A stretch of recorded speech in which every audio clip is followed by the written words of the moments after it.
వార్తలు ముగించే ముందు ముఖ్యాంశాలు మరోసారి. ప్రజాపాలన వారోత్సవాల్లో పాల్గొన్న CM Revanth Reddy, deputy CM బట్టి విక్రమార్క. ఈ సందర్భంగా వారి ప్రసంగం.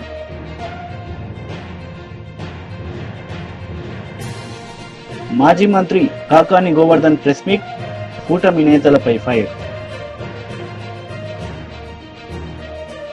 మాజీ గవర్నర్, ఆంధ్రప్రదేశ్ మాజీ ముఖ్యమంత్రి స్వర్గీయ కొణిజేటి రోషయ్య వర్ధంతి సందర్భంగా ఏర్పాటు చేసిన సంస్మరణ సభలో సీఎం రేవంత్ రెడ్డి పాల్గొని నివాళులర్పించారు. ఈ సందర్భంగా ఆయన మాట్లాడారు.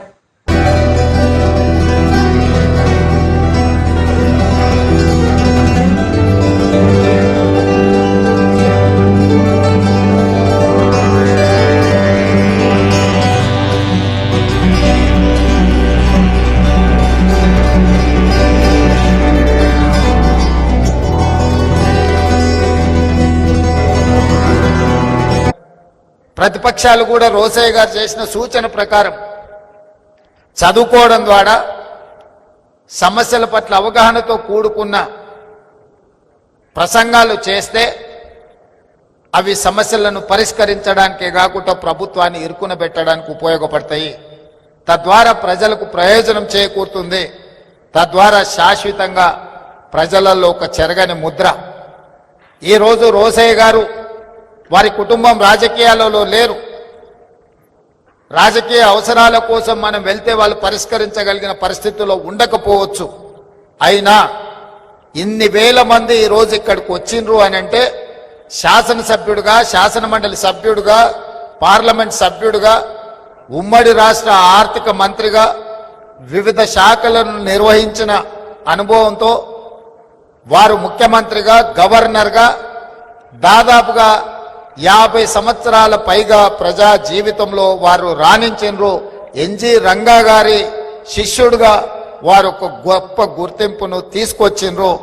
తమిళనాడుకి ఏ గవర్నర్ వెళ్ళినా, తమిళనాడు రాష్ట్రంలో గవర్నర్ ఎవరు బాధ్యతలు నిర్వహించినా ఏదో ఒక వివాదంలో ఇరుక్కోవడమో లేకపోతే ఆ ముఖ్యమంత్రులతో తగవు పెట్టుకొని వారు ఏదో ఒక సమస్యలో కూరుకుపోవడమో జరుగుతుంది.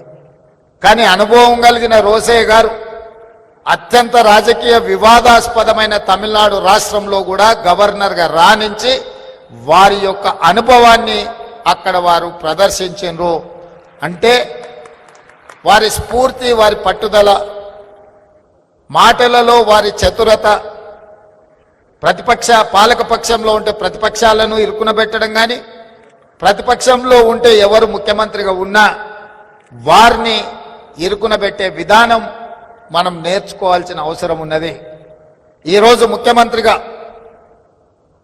వారు ఆనాడు మర్రి చెన్నారెడ్డి కావచ్చు, నేదురుమల్లి జనార్దన్ రెడ్డి గారు కావచ్చు, భవనం వెంకట్రామ్ గారు కావచ్చు, అంజయ్య గారు కావచ్చు, లేదా డాక్టర్ వైఎస్ రాజశేఖర రెడ్డి గారు కావచ్చు, వాళ్ళు ప్రశాంతంగా ప్రభుత్వాన్ని నడిపి ముఖ్యమంత్రులుగా వారు అధికారాన్ని చెలాయించిందంటే సమస్యల్ని పరిష్కరించడానికి కుడిభుజంగా రోసయ్య గారు ఉన్నారు కాబట్టే వారు ప్రశాంతంగా ముఖ్యమంత్రులుగా కార్యక్రమాలను నిర్వహించారు. ఈరోజు తెలంగాణ శాసనసభలో రోసయ్య గారు లాంటి వ్యూహాత్మకంగా సమస్యల్ని పరిష్కరించగలిగిన సహచర నాయకులు లేకపోవడం ఒట్టొచ్చిన లోటుగా కనిపిస్తుంది. అలాంటి సహచరుడు ఉంటే ముఖ్యమంత్రిగా ఎవరైనా అద్భుతంగా రాణించవచ్చని నేను ప్రగాఢంగా నమ్ముతున్నా.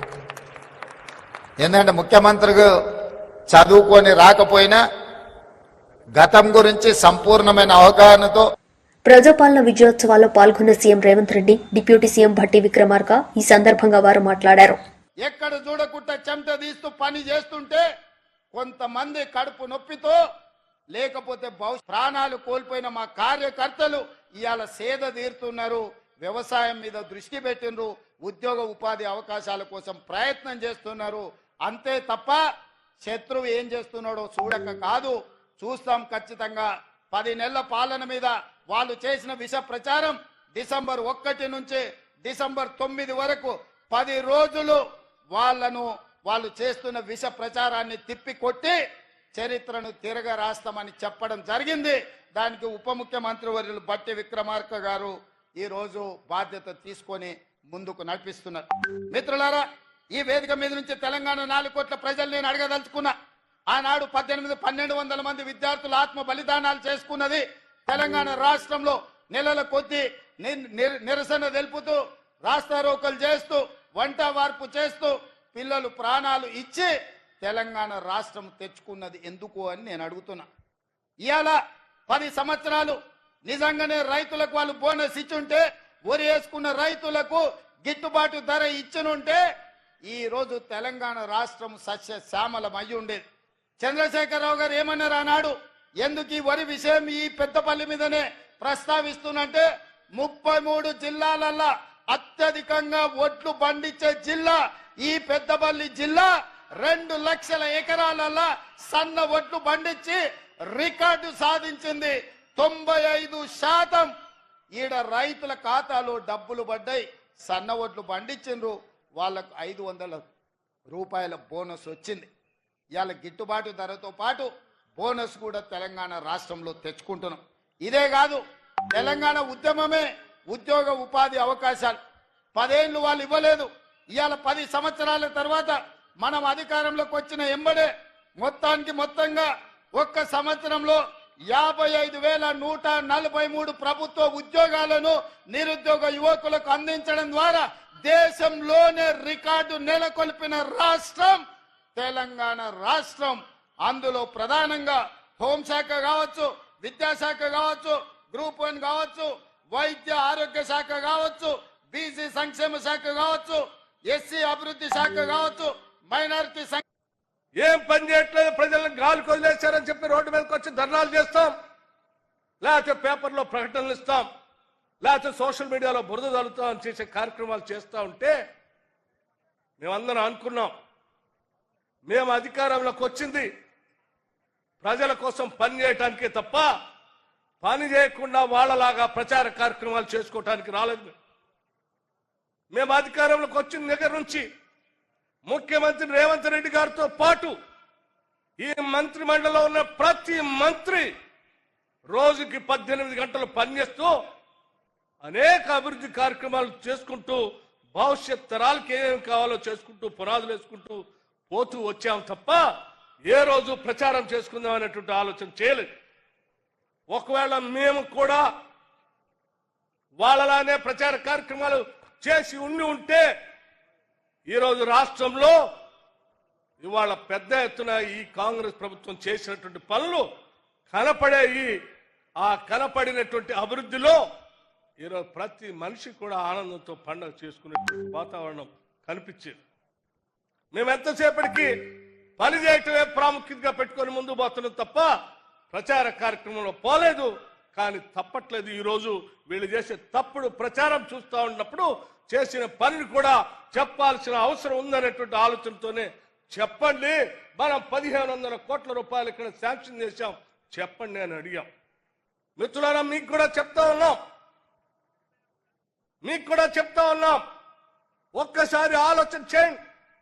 1 సంవత్సర కాలంలో కేవలం 1 నెల రోజుల్లో ఈ దేశ చరిత్రలో ఏ రాష్ట్రంలో కూడా 21,000 కోట్ల రూపాయలు హార్డ్ క్యాష్ నేరుగా అకౌంట్ నుంచి, ప్రభుత్వ అకౌంట్ నుంచి రైతుల అకౌంట్ లోకి ట్రాన్స్ఫర్ చేసినటువంటి చరిత్ర ప్రభుత్వం ఏదైనా ఉంది అంటే అది కేవలం మన ప్రభుత్వం, ప్రజల ప్రభుత్వం, ఇందిరమ్మ ప్రభుత్వం ఉంది తప్ప 1,00,000 రూపాయలు రుణమాఫీ చేస్తా అని చెప్పి 5 సంవత్సరాలు ఏడిపించిన టీఆర్ఎస్ పార్టీ చేయలే. ఈరోజు 10 సంవత్సరాలు పరిపాలన చేసిన మీరు తెచ్చిన అప్పులకు సంబంధించిన డబ్బులు కట్టలేక, తప్పదు కట్టకపోతే బ్యాంకులు ఊకోవు కాబట్టి కేవలం ఈ 11 నెలల్లోనే హార్డ్ క్యాష్ 64,000 కోట్లు. పుష్ప 2 సినిమా కోసం ప్రేక్షకులు 1000 కళ్లతో ఎదురు చూస్తున్నారు. కేవలం అల్లు అర్జున్ ఫ్యాన్స్ మాత్రమే కాకుండా యావత్ ఇండియన్ ఫిల్మ్ ఇండస్ట్రీ మొత్తం పుష్ప 2 కోసం ఎంతో క్యూరియాసిటీతో ఉంది. ఇండియన్ బాక్సాఫీస్ వద్ద పుష్పరాజ్ సృష్టించబోయే సంచలనాల కోసం అందరూ ఆసక్తిగా ఉన్నారు. ప్రపంచవ్యాప్తంగా మరి కాసేపట్లో సినిమా ప్రేక్షకుల ముందుకు రానుంది. విడుదలకు ముందే ఏకంగా 100 కోట్ల రూపాయలను రాబట్టిన పుష్ప 2 ఇండియన్ సినిమా చరిత్రలోనే సరికొత్త అధ్యయనానికి తెరతీసింది. దీంతో పుష్ప సినిమాకు ఇండస్ట్రీకి చెందిన పలువురు శుభాకాంక్షలు తెలియజేస్తున్నారు. తాజాగా మెగా హీరో సాయి ధరమ్ తేజ్ సైతం పుష్ప చిత్ర యూనిట్ కు తన శుభాకాంక్షలు తెలిపారు. సోషల్ మీడియా ప్లాట్ఫామ్ ఎక్స్ వేదికగా ఓ పోస్టు చేశారు. సన్మార్గంలో జీవించడం, ఆధ్యాత్మికంగా విజ్ఞానం సంపాదించుకోవడం చాలా అవసరమన్నారు ప్రభుత్వ చీఫ్ విప్ వినుకొండ ఎమ్మెల్యే జీవి ఆంజనేయులు. మనిషికి ఎప్పుడైతే ఆధ్యాత్మిక జ్ఞానం పెరుగుతుందో అప్పుడే సంతోషం, శాంతి లభిస్తుందన్నారు. మార్గశిర మాసంలోని పాడ్యమి రోజు పోలీస్ వర్గం, పోలి దేవత ఆశీస్సుల కోసం ఈరోజు అందరూ కూడా దీపాలకి పూజ చేసి నీళ్ళలో ఈ దీపాలని వదిలి ఒక విశేషమైనటువంటి పూజలు నిర్వహించడం జరిగింది. ఈ కార్యక్రమంలో పాల్గొన్న అందరికీ వాయిస్ సభ్యులు, మాజీ శాసనసభ్యులు మక్కన గారికి, అలాగే కౌన్సిలర్ గంధం కోటేశ్వరరావుకి, మిత్రులు పివి సురేష్ గారికి, అలాగే గాలి శ్రీనివాసరావు గారికి, అలాగే ఈ కమిటీ పెద్దలందరికీ, ఇక్కడ ఉన్నటువంటి కమిటీ పెద్దలందరికీ హృదయపూర్వక అభినందనలు తెలియజేస్తున్నాను. ఈరోజు ఈ పూజా కార్యక్రమాలని విశేషంగా చేయడం, అలాగే మహిళలందరూ కూడా పెద్ద ఎత్తున ఈరోజు పాడుతున్నటువంటి కాలువలకు వెళ్ళి ఈ పోలీస్ వర్గం కార్యక్రమంలో పాల్గొనడం, అలాగే ఇక్కడ కొత్తపేటలో ఏర్పాటు చేసినటువంటి ఈ కార్యక్రమంలో పాల్గొనడం ఒక గొప్ప విశేషం. ఆ దేవుడు ఆయురారోగ్యాలు ఇవ్వాలని, ఐశ్వర్యాలు ఇవ్వాలని, అట్లాగే అందరికీ స్వర్గప్రాప్తి ఇవ్వాలని చెప్పేసి అమ్మవారిని కోరుకుంటూ ఈరోజు ఈ కార్యక్రమానికి ఆహ్వానించినటువంటి కమిటీ పెద్దలందరికీ హృదయపూర్వక నమస్కారాలు తెలియజేసుకుంటూ, అందరూ కూడా మనం ఒక సన్మార్గంలో ముందుకు నడవటం, ఆధ్యాత్మికంగా ఒక విజ్ఞానాన్ని సంపాదించుకోవటం అనేది చాలా అవసరం. ఆధ్యాత్మిక జ్ఞానం ఎప్పుడైతే పెరుగుతుందో మనిషికి సంతోషం, శాంతి లభిస్తుంది. సో శాంతిగా ఎందుకు ఉండాలి, సంతోషంగా ఎందుకు ఉండాలి, ఇవన్నీ కూడా ఆధ్యాత్మిక జ్ఞానం ద్వారా ఆ భగవంతుని యొక్క ఆశీస్సులతో అందరికీ ఈ జ్ఞానం అందాలని, అందరూ సుఖ సంతోషాలతో ఉండాలని దేవుణ్ణి ప్రార్థిస్తూ, అమ్మవారిని ప్రార్థిస్తూ అందరికీ ధన్యవాదాలు తెలియజేస్తున్నాను. మాజీ మంత్రి కేటీఆర్ మీడియా సమావేశం నిర్వహించారు. ఈ సందర్భంగా పలు అంశాలపై ఆయన మాట్లాడారు. మీతో చెప్పాలన్న ఉద్దేశంతోనే ఈ సమావేశాన్ని ప్రత్యేకంగా నిర్వహిస్తున్నాం. ఏమున్నది, ఏడాది కాంగ్రెస్ పాలనలో గర్వకారం. నిన్నటితో సరిగ్గా సంవత్సరం నిండింది. ముందుగా నేను మా పార్టీ నాయకులు, మా కార్యకర్తలకు కూడా హృదయపూర్వకంగా నేను ధన్యవాదాలు చెప్తా ఉన్నా. ఎందుకంటే బాక్సింగ్ క్రీడలో ఒక నానుడి, ఒక సామెత ఉంటుంది బాక్సింగ్ క్రీడకు సంబంధించి. ఎంత గట్టిగా మనం పంచ్ విసరగలిగినామన్నది కాదు, ఎంత గట్టిగా విసిరే పంచ్ని తీసుకొని తట్టుకొని తిరిగి నిలబడ్డామనేది ఒక క్రీడాకారుడి యొక్క నిజమైన సత్తాకు అది పరీక్ష అని చెప్తూ ఉంటారు. ఈ సంవత్సర కాలంలో బీఆర్ఎస్ పార్టీ చాలా ఆటుపోట్లు ఎదుర్కొన్నది.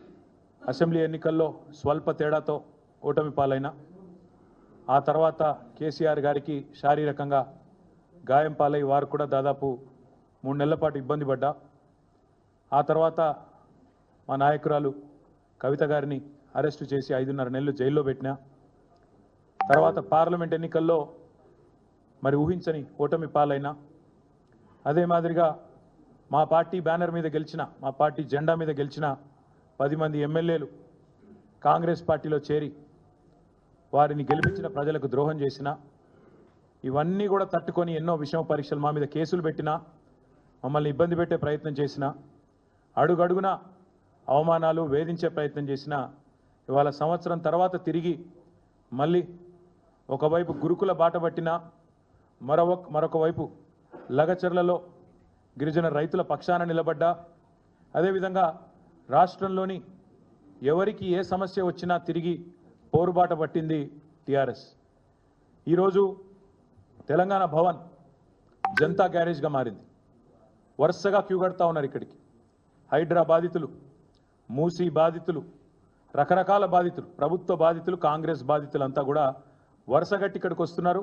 వచ్చి వారి వేదన, వారి బాధ చెప్పుకుంటా ఉన్నారు. అందుకే నేను అనేది, మా నాయకులకు, మా కార్యకర్తలకు ముందుగా శిరస్సు వంచి వారి పోరాట స్ఫూర్తికి నా ధన్యవాదాలు తెలియజేస్తా ఉన్నా. ముఖ్యంగా సోషల్ మీడియాలో కూడా ఎక్కడికక్కడ ఖండాంతరాల్లో ఉండే మా తమ్ముళ్ళు మా చెల్లెళ్ళు కూడా చాలామంది మరి పార్టీ ఉండాలా, ఖచ్చితంగా తెలంగాణకు శ్రీరామ రక్ష అంటే కేసీఆర్ నాయకత్వం అని చెప్పి బలంగా నమ్మి వాలంటీర్గా పనిచేస్తున్న తమ్ముళ్లకు, చెల్లెళ్లకు, సోషల్ మీడియా సైనికులకు, క్షేత్రస్థాయిలో ప్రతిరోజు కాంగ్రెస్తో తలపడుతున్న మా కార్యకర్తలకు, కేసులకు వెరవకుండా ఇవాళ సింహాల్లాగా పోరాడుతున్న మా నాయకులందరికీ పేరు పేరున హృదయపూర్వకంగా ధన్యవాదాలు తెలియజేస్తూ మరొక 4 ఏళ్లు ఈ పోరాటాన్ని ఇంకా ఉధృతంగా తీసుకుపోదామనే ఒక కేసీఆర్ గారి సూచన, కేసీఆర్ గారి భావన కూడా మీకు తెలియజేస్తూ మరి ఏడాది పాలనలో ఏమున్నది గర్వకారణం అంటే రాష్ట్రం ఇవాళ నిజంగా చూస్తే రేవంత్ రెడ్డి ప్రభుత్వం వచ్చిన తర్వాత 1,00,000 కోట్ల అప్పులు కొత్తాయి. రేవంత్ బ్రదర్సు మాలామాలైనరు, రాష్ట్రం మాత్రం అధోగతి పాలైన మాట వాస్తవం, ప్రజలు తిప్పల పాలైన మాట కూడా వాస్తవం. తెలంగాణ ప్రజలకు ఈరోజు రేవంత్ రెడ్డి పాలన, కాంగ్రెస్ సర్కారు పాలన అంటే గుర్తొచ్చేది ఒకవైపు 1,00,000 కోట్ల అప్పులు, మరొక వైపు వారు చేసిన దారుణ ఘాతకాలు, తప్పులు. సంవత్సరం నిండింది, మరి సంవత్సరం నిండిన తర్వాత ఏం సాధించినవయ్యా నువ్వు అని చెప్పారు అని అడిగితే చెప్పడానికి సమాధానాలు లేవు. ఏదో పేరుకి ఆర్భాటము, హడావుడి తప్ప ఈరోజు నిజంగా చెప్పడానికి సమాధానాలు లేవు. అందుకే ముఖ్యమంత్రి తన తప్పులను కప్పిపుచ్చుకోవడానికి మాజీ మంత్రి కాకాని గోవర్ధన్ మీడియా సమావేశం నిర్వహించారు. ఈ సందర్భంగా కూటమి నేతలపై ఆయన మండిపడ్డారు. ఎఫ్ఐఆర్ నమోదు చేయడం ఇదంతా కూడా లాఫింగ్ స్టాక్ కింద హాస్యాస్పదంగా ఉంది తప్ప ఒక పరిణితి చెందినటువంటి వ్యక్తులు తీసుకునేటువంటి నిర్ణయాలు, తీసుకునేటువంటి విధానంగా కనిపించేటువంటి పరిస్థితి లేదు. ఒకవేళ నిజంగానే చంద్రబాబు నాయుడు లాగా, చంద్రబాబు నాయుడు చెప్పినట్టుగా ఈరోజు ఒకవేళ నిజంగా తీసుకోవాలి, బెదిరించి అంటే ఫ్రీగానే తీసుకుని ఉండేవాళ్ళు, డబ్బులు ఇచ్చి తెలుసుకోవాల్సినటువంటి పరిస్థితి ఉంది. ఒకవేళ డబ్బులు కూడా ఇవ్వకుండానే బెదిరించి ఆయన దగ్గర షేర్లు లాగేసుకున్నారు అని చెప్పి ఫిర్యాదు చేసినప్పుడు అసలు ఉచితంగానే తీసుకునేదానికి అవకాశం ఉండేది, ఫ్రీగానే తీసుకుని ఉండేవాళ్ళు. కానీ అది జరగలేదు. కాబట్టి కేవలం ఇది ఏదో ఒక విధంగా కక్ష సాధింపులో భాగం అనేటువంటిది ఈరోజు చంద్రబాబు నాయుడు గారు ఆడుతున్నటువంటి నాటకంలో భాగం అనేటువంటిది స్పష్టంగా అర్థమైపోయింది. ఈరోజు ఒక్కసారి చూస్తే ఒకే విధంగా మొత్తం ఒకవేళ నిజంగా ఆ కాకినాడ పోర్టు సంస్థనే ఒకవేళ తీసుకోవాలని అనుకుంటే మొత్తం తీసుకుని ఉండేవాళ్ళు, లేదా మెజారిటీ షేర్లు తీసుకుని దాని నియంత్రణ అధికారాలన్నీ అరవింద సంస్థలోనే ఉండే చేతిలో పెట్టుకుని ఉండేవాళ్ళు. అవన్నీ లేకుండా 41% నువ్వు అమ్మి 59% కేవీరావు గారు పెట్టుకుని ఆయనే నియంత్రిస్తూ, ఆయనే పెత్తనం చేస్తూ, ఆయనకు సంబంధించినటువంటి వ్యక్తులే బోర్డులో ఉంటూ వాళ్లే మెజారిటీ షేర్లని అనుభవిస్తూ ఈరోజు 41% అమ్మాం కాబట్టి ఏదో ఒక విధంగా వాళ్ళ మీద కేసు పెట్టాలనేటువంటి ఆలోచనతో ఈరోజు రకరకాలుగా వాళ్ళ మీద కేసు పెట్టేదానికి ఈరోజు కేవీరావు సంస్థే, ఆ సంస్థ మీద ఈరోజు వాళ్ళకి సంబంధించినటువంటి అరబిందో మీద, అరబిందో వెనక ఉన్నటువంటి వ్యక్తులను కొంతమందిని పావులుగా చేసి వాళ్ళందరి మీద కేసు పెట్టాలనేటువంటి ఆలోచన. దీని వెనక పక్కా కుట్ర ఉందనేటువంటిది స్పష్టంగా అర్థమవుతుంది. నేను అనుకుంటున్నా సాధారణంగా ఇటువంటి పోకడలు కొనసాగితే చంద్రబాబు నాయుడు గారు చెప్తున్నారు, వాళ్ళని తీసుకొస్తాం, వీళ్ళని తీసుకొస్తాం, రెడ్ కార్పెట్ పరుస్తాం. రెడ్ కార్పెట్ పరవడం కాదు, ఉన్నటువంటి వాళ్ళు పారిపోతారు. ఎవడన్నా 2 వ్యక్తులు లావాదేవీలు చేయాలి అంటే దానిలో ప్రభుత్వ జోక్యం చేసుకుంటుంది అని అంటే ఇది కొత్త సాంప్రదాయానికి తెరతీశాడు. బహుశా ఎవరన్నా బహుళ జాతీయ సంస్థలు కానీ, లేదా 2 పెద్ద మల్టీనేషనల్స్ కానీ, లేదా ఎవరన్నా ఉన్నటువంటి స్థానికంగా ఉండేటువంటి వాళ్ళు కానీ లావాదేవీలు నిర్వహించుకోవాలంటే సాధారణంగా అగ్రిమెంట్ లో క్లాజెస్ ఉంటాయి, ఇండెమ్నిటీ క్లాజెస్ అని. ఇదిగో దీనికి సంబంధించి ఇది ఉంది, ఇది ఉండకూడదు, ఈ విధంగా చేయాలని. ఇక రాబోయేటువంటి రోజుల్లో నేను అనుకుంటున్నా, నేను అభిప్రాయపడుతున్నా, చంద్రబాబు నాయుడు గారి మీద, చంద్రబాబు నాయుడు గారికి ఎవరి ద్వారా ఫిర్యాదు చేయించి చంద్రబాబు నాయుడు గారు మా మీద కేసులు నమోదు చేయకూడదు, కాబట్టి మీరు అమ్మకపుదారులు, కొనుగోలుదారులకి ఆ జవాబుదారీ ఇవ్వండి. చంద్రబాబు నాయుడు గారి దగ్గరికి మీరు వెళ్లి ఫిర్యాదు చేసి మా మీద కేసులు నమోదు చేయకుండా చూడండి అనేటువంటి ఒక క్లాజ్ కూడా, అంటే మీరు ఫిర్యాదు చేసినా మా మీద కేసులు నమోదు చేయడానికి కుదరదనేటువంటి ఒక క్లాజ్ కూడా యాడ్ చేయాల్సినటువంటి పరిస్థితి ఏర్పడుతుందేమో ఈరోజు చంద్రబాబు నాయుడు గారు తీసుకుంటున్నటువంటి వ్యవహారాల వల్ల. కాబట్టి వ్యవహారంలో జోక్యం చేసుకోవడం వెనక పక్కా కుట్ర ఉందనేటువంటిది స్పష్టంగా కనిపిస్తుంది. 2020లో చేసుకున్నటువంటి ఒప్పందం దాదాపుగా 4.5 సంవత్సరాల క్రితం జరిగినటువంటిది. ఇప్పటి వరకు ఎందుకు ఫిర్యాదు చేయలేదో అర్థం కాలేదు. ఆయనే చెప్తున్నాడు 494 కోట్ల డబ్బులని. నిన్ను బెదిరించుంటే నువ్వు 494 కోట్ల డబ్బులు ఎందుకు తీసుకున్నావు? 4.5 సంవత్సరాల నుంచి ఈ రోజు వరకు మౌనంగా ఎందుకు ఉండవలసి వచ్చింది? నీకు ఫిర్యాదు చేసి BRS MLA Kaushik Reddy media సమావేశం నిర్వహించారు. ఈ సందర్భంగా పలు అంశాలపై ఆయన మాట్లాడారు. వేదిక మీద ఉన్న పెద్దలందరం కూడా అందరం కలిసి అడిగి పోయిన తర్వాత ఏసీపీ గారు నన్ను చూసి నేను పోయే కంటే ఎగ్జాక్ట్లీ 3-4 మినిట్స్ ముందు స్టేషన్ నుంచి వెళ్ళిపోతారు. దాని తర్వాత ఇమీడియట్గా నేను వచ్చింది చూసి సిఐ గారు స్టేషన్ నుంచి పారిపోయే ప్రయత్నం చేస్తారు. వాళ్ళు పారిపోయే ప్రయత్నం చేస్తున్న సందర్భంగా మా బీఆర్ఎస్ పార్టీ కుటుంబ సభ్యులందరం కూడా అడ్డం తిరిగి మా ఎమ్మెల్యే గారు వచ్చిర్రు పిటిషన్ ఇవ్వడానికి ఖచ్చితంగా మీరు పిటిషన్ తీసుకొని పోవాలి అని మా వాళ్ళు వాళ్ళని సిఐ గారిని అడుగుతుంటే అంత లోపలనే నేను రీచ్ అయినా. ఆడికి పోయి సిఐ గారికి చెప్పిన, నేను ఒక ఎమ్మెల్యేని, నేను వచ్చిన తర్వాత మీరు ఖచ్చితంగా నన్ను రిసీవ్ చేసుకొని పోవాల్సింది, ఇది నేను చెప్పేది కాదు, ఇది చట్టం అని చెప్పిన. ఈ చట్టం అని ఉన్న తర్వాత ఆయన ఎంత హార్ష్గా మాట్లాడుతున్నాడంటే, నువ్వు పోయి ఇన్వాల్వ్ అయ్యి అంటుండు. ఒక ఎమ్మెల్యే అంటేనే డీజీపీ కంటే పెద్ద ప్రోటోకాల్ ఉన్నాడు ఒక ఎమ్మెల్యేది.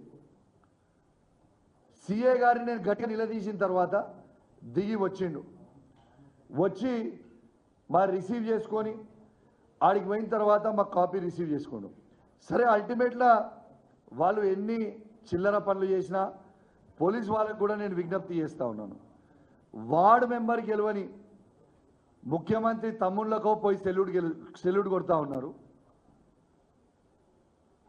ఇవాళ ప్రజలతోని 2.5 లక్షల మంది ఓట్లేస్తే గెలిచిన ఎమ్మెల్యేని నేను వస్తే మమ్మల్ని అవమానించే ప్రయత్నం చేస్తూ ఉన్నారు. నేను అక్కడ ఉన్న సిఐ గారికి కానీ ఏసీపీ గారికి కానీ చెప్తున్నాను, తస్మాత్ జాగ్రత్తగా ఉండండి. మీరు రేపు రాబోయేది బీఆర్ఎస్ ప్రభుత్వం, కేసీఆర్ గారు మళ్ళా ముఖ్యమంత్రి కాబోతున్నారు అనేది మీరు గుర్తుపెట్టుకోండి. మీరు ఇవాళ ప్రవర్తించిన ప్రతిదానికి మీరు ఖచ్చితంగా మూల్యం చెల్లిస్తారు, దీన్ని మర్చిపోకరు అని చెప్తా ఉన్నాను. సరే, అల్టిమేట్గా సిఏ గారికి కంప్లైంట్ ఇచ్చి రిసిప్ట్ కాపీ తీసుకోవడం జరిగింది. అల్టిమేట్లీ కంప్లైంట్ ఏంటంటే, ఇవాళ నేను కంప్లైంట్ కాపీ, ఇది ఏసీపీ గారు పారిపోయారు కాబట్టి ఆ కాపీ ఇంకా నా దగ్గరనే ఉంది. సిఏ గారికి మాత్రం సేమ్ కాపీ సిఏ గారికి అడ్రస్ చేసి ఇచ్చినాం. ఈ కాపీ ఏంటంటే, ఒక ఎమ్మెల్యేగా నేను ఉండి నా ఫోను ఈ ప్రభుత్వం రేవంత్ రెడ్డి గారు, ఇంటెలిజెన్స్ ఐజీ శివధర్ రెడ్డి గారు నా ఫోన్ ట్యాపింగ్ చేస్తున్నారు అని ఇవాళ నేను పిటిషన్ ఇవ్వడం జరిగింది. ఇవాళ బంజారాహిల్స్ పిఎస్లో ఎందుకు ఇచ్చిన అంటే, ఇవాళ మా ఆఫీసు, నా personal office Banjara Hills road number 12లోనే ఉంది. మా పార్టీ. నమస్కారం, వార్తలకు స్వాగతం. ముందుగా ముఖ్యాంశాలు. ప్రజాపాలన వారోత్సవాల్లో పాల్గొన్న CM Revanth Reddy, deputy CM బట్టి విక్రమార్క. ఈ సందర్భంగా వారి ప్రసంగం.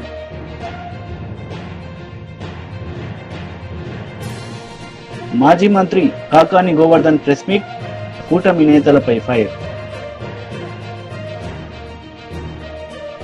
ఈ వార్తలు ఇంతటితో సమాప్తం. తిరిగి ప్రసారమయ్యే వార్తల్లో మళ్ళీ కలుద్దాం. అంతవరకు సెలవు. నమస్తే.